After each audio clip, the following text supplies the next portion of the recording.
a few miles away from Ford's Theater, around the same time that John Wilkes Booth was about to shoot Abraham Lincoln in the back of the head, two men were approaching the home of Secretary of State William Seward, Lewis Powell and David Harold. Their intent? Gain access to the massive sprawling 3-story mansion and kill the Secretary of State. Now, Harold's job was to be a lookout and a guide. It was Lewis Powell. His job was to get access to this mansion and to do the actual killing.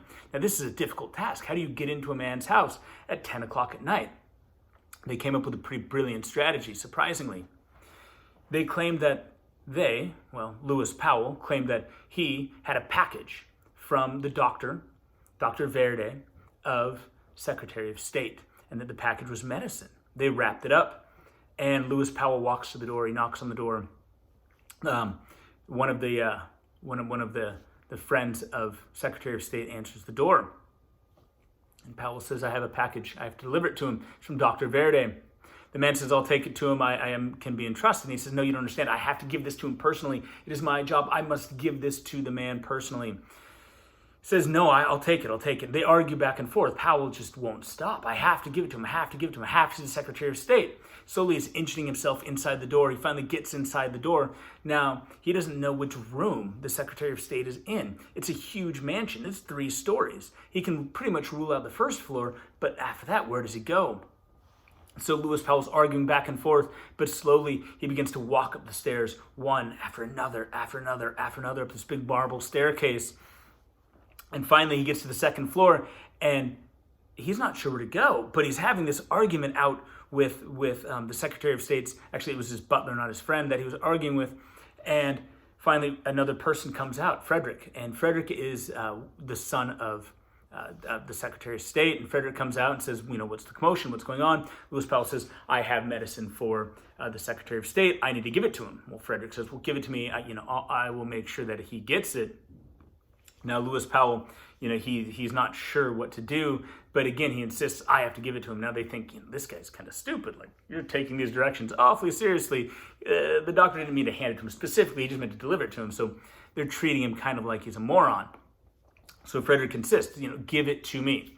Finally, he's kind of had enough. But at that moment, a young girl, Fanny, opens up the door. She's the youngest daughter of Seward, and she had been in taking care of her father, and she opens the door and she looks out and she says, "Father's awake now." At that moment, Powell knows which room he's in. He's got it. He walks to the room. He tries to see in, and she kind of pushes the door shut. She immediately knows that she's done something wrong. She closes the door, but now Powell knows. He knows that the secretary is right there. But Frederick's had enough too. He says, "Enough. Either give it to me or leave. One of the two. Give it to me or leave." So Powell, he doesn't want to fight both of these two men. He says, "Fine." He stuffs the package in his pocket and begins to walk downstairs, and the butler goes ahead of him, quickly going ahead of him to open the door and to let him out. But as the butler gets to the bottom of the steps, Powell circles back up, runs upstairs, and he attempts to gain access to the room. Frederick seizes him to stop him, but there's nothing he can do. Powell pulls out a 6-shooter, places it right in the face of Frederick Seward, and pulls the trigger. Boom! But he's lucky. Frederick Seward's lucky. For some reason, the gun misfires. The cap doesn't go, it doesn't spark, and the bullet doesn't come out. Now, unlike Booth, Powell was carrying a 6-shooter. He doesn't have to reload it. All he has to do is cock the hammer back and fire, and there's nothing Frederick can do. But Powell makes one critical mistake right here. As opposed to cocking it back and shooting, he takes the revolver over his head and he brings it smashing down on Frederick's head as hard as he can. And when he does this, he actually breaks the gun. It will no longer fire. He sees that the gun's broken, and in fury, he begins to smash Frederick over the head, over and over and over. Frederick is suffering almost a mortal wound. He breaks his skull wide open. Then he hops up. He grabs his knife that he's also armed with, knowing that his gun is worthless, and he smashes through the door where the Secretary of State is. He thinks it's just Fanny and the Secretary in there. He's unaware that there's a large man named Sergeant Robinson who's also keeping the Secretary of State company.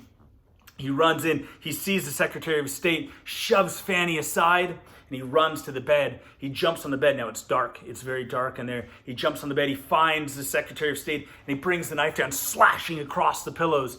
But he misses. He doesn't hit him. It's too dark.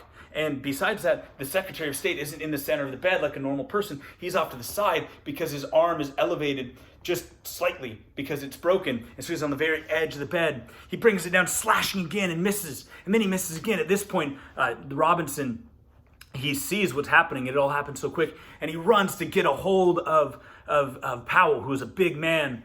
But before he does it, Powell brings finally one arcing swing across and catches the secretary right across the cheek, and opens up his face and cuts him from ear to mouth, opening it wide, and he sees blood splatter. Now he knows he's got the Secretary of State right where he wants him, and he starts to swing wildly again. But as he does, Sergeant Robinson grabs him. They begin to grapple. They're fighting back and forth. Robinson gets stabbed. He gets stabbed again. They're fighting back and forth. Powell gets away. He starts to stab the Secretary of State again. Again, Robinson grabs him, ignoring his own wounds. They fight some more. Finally, Powell gets a hold of Robinson. Now he thinks he's actually killed. He thinks he's killed the secretary. He gets a hold of him, and he can just kill him. He's got his knife. He's got him by the neck. But Fanny begins to scream out the window, "Murder! Murder! Murder! This is murder!" She's screaming at the top of her lungs. David Harold, his guide, hears this. He knows it's not part of the plan. David Harold says, "Forget it, I'm out. I'm not sticking around for this. There's no way I'm sticking around for this. Nobody see me. I'm leaving." So David Harold, he takes off on his horse and he leaves, leaving Powell all alone. Powell, hearing Fanny screaming, instead of killing the man, he looks at him and he says, I'm mad. And he lets him go. And he runs out of the house. Now on his way out, he does stab another man, actually the bodyguard of Secretary of State Seward, who decided not to engage in the fight. He stabs him in the back. Powell takes off out of the house, gets on his horse, and as Fanny screams out the window murder, calmly gets on his horse, and he walks away. But the Secretary of State survived. He doesn't die from his wounds. He lived through the night.